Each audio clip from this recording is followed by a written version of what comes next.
આજે બધાને બહુ જ મજા આવી અમને લોકોને. અને જીવનમાં છે ને કે કહેવાય કે ગુરુ એટલે કોણ? પહેલાં તો સૌથી પહેલાં આપણા માતા પિતા આપણા ગુરુ છે. ને આટલા દિવસ સુધી માતા પિતા, પછી સાસરે આવ્યા પછી માતા પિતા કે આપણા પતિ આપણા ગુરુ છે. આજે ઘણું બધું એવી વસ્તુ આપણને નથી ખબર જે સુરતામાં નહોતા, એ વસ્તુ અમે સુરતામાં આવી ગયા છે કે આ વસ્તુ અમે ગુરુ મિલા તો સબ મિલા, નહીતર મિલા ન કોઈ, માત પિતા સુત બાંધવા, સો તો ઘર ઘર હોય. એ તો બધાના ઘરે હશે, પણ આજે તમારા જેવા અમને ગુરુ મળ્યા છે.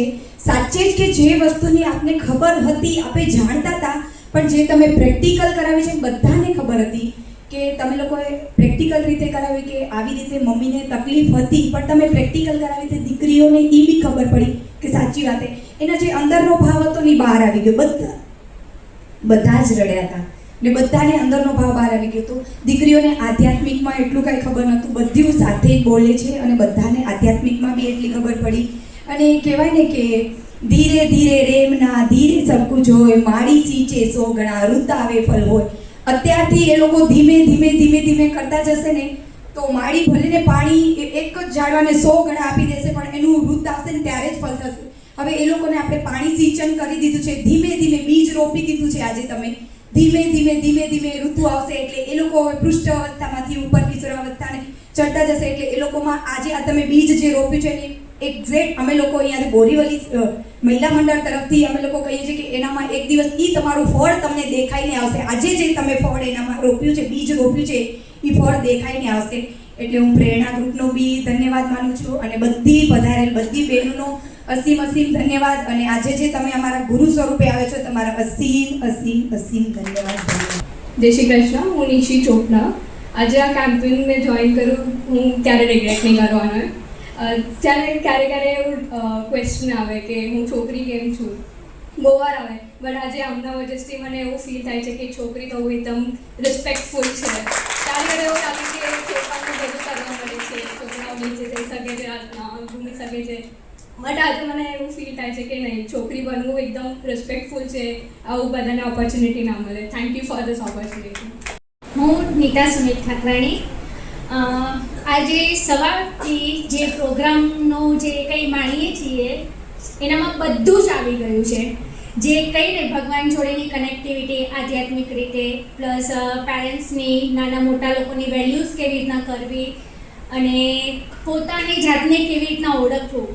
આપણે બધા માટે તો બધું જ કરતા હોઈએ છીએ, પણ પોતાને ક્યારે બી યાદ નથી કરતા, પોતાના માટે કાંઈ જ નથી કરતા. તો એનું મેઇન તો આપણને કેવી રીતના પોતાને માટે આગળ વધવું, જાગૃતતા લાવવી, પ્લસ સેલ્ફ ડિફેન્સ, બધું જ ઓલ ઓવર બહુ જ સરસ પ્રોગ્રામ કર્યો છે.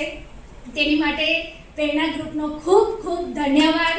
અને એવી ઈચ્છા રાખીએ છીએ બધા જ એકચ્યુઅલી અહીંયા જેટલા બી છે કે આવા પ્રોગ્રામ આપણી સમાજમાં ફરી થતા રહે. અને થેન્ક યુ મહિલા મંડળનો કે એ લોકોના દ્વારા જ આ પ્રોગ્રામનું અહીંયા આયોજન થયું. Thank you.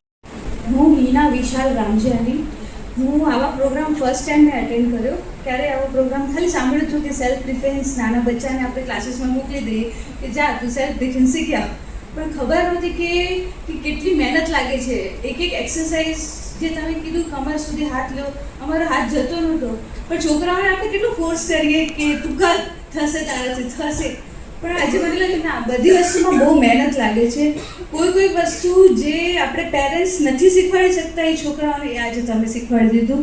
અમે એ વસ્તુ છોકરાઓ સુધી પહોંચાડીએ, ટ્રાય કરીએ, પણ છોકરાઓ ક્યારેક અમલમાં લે, ક્યારેક ના લે, ઇગ્નોર કરે. પણ એ વસ્તુ આજે એ લોકો એટલા સારી રીતે સમજી ગયા તો એ ક્યારે નહીં ભૂલે. Thank you. મને આજે બહુ જ મજા આવી, કેમ કે આપણે મેઇન ભગવાન એનાથી આપણે કોન્ટેક્ટ કરીએ. મને એ જ વધારે બહુ ગમ્યું. ને બીજો મહિલા મંડળને એ લોકોને રિક્વેસ્ટ છે કે છોકરાઓને માટે આજે કેમ કે આ થયું ત્યારે મારી ફ્રેન્ડને મેં કીધું કે તમે લોકો છોકરાઓને પણ કરો છો એ રીતના, તો સાથે અમે લઈ આવીએ, પણ એને ના પાડી. પણ આજે મારી રિક્વેસ્ટ છે કે તમે છોકરાઓ માટે પણ કરો. તમારો ખૂબ ખૂબ ધન્યવાદ. Thank you. હા કરતે કાલ 11 વાગે જ અમારું ફાઇનલ થયું કે આજે જવાનું છે. હશે આપણું મળવાનું, એટલે અમે અહીંયા આવ્યા. હું ને મારી ફ્રેન્ડ આવ્યા છે મીરા રોડથી. અમે અહીંયા અટેન્ડ કર્યું તો અમને બહુ જ સારું લાગ્યું. ઘણું બધું અમને શીખવા મળ્યું.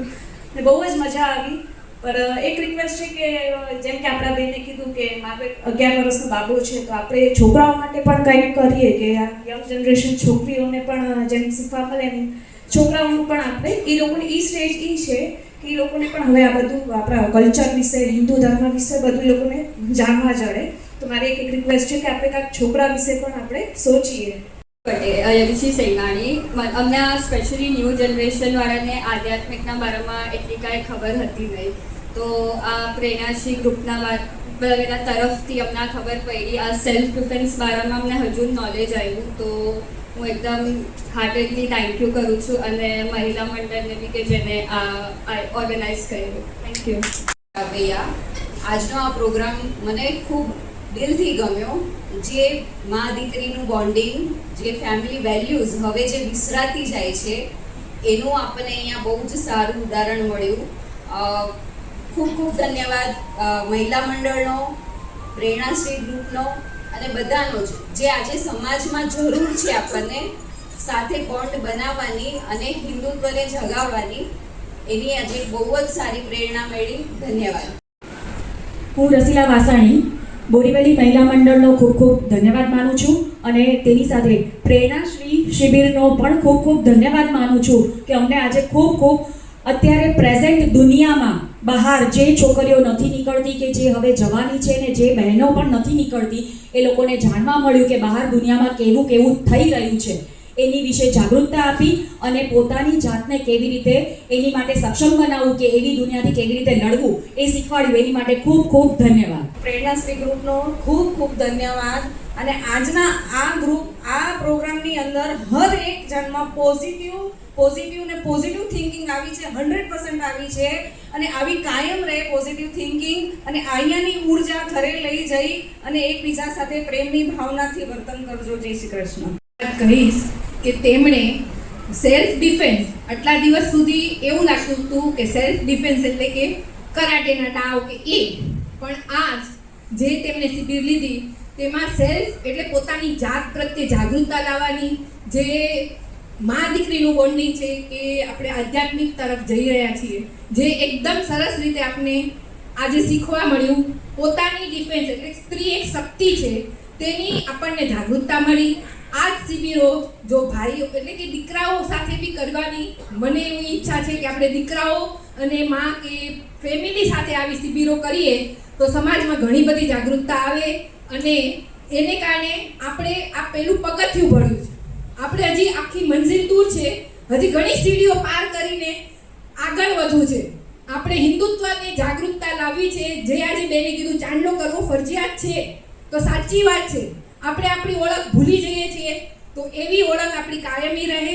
અને આ આપણે શરૂઆત કરી છે, તો આગળ આ મસાલ બનીને આપણે જલતી રાખીએ એવી મારી ઈચ્છા છે.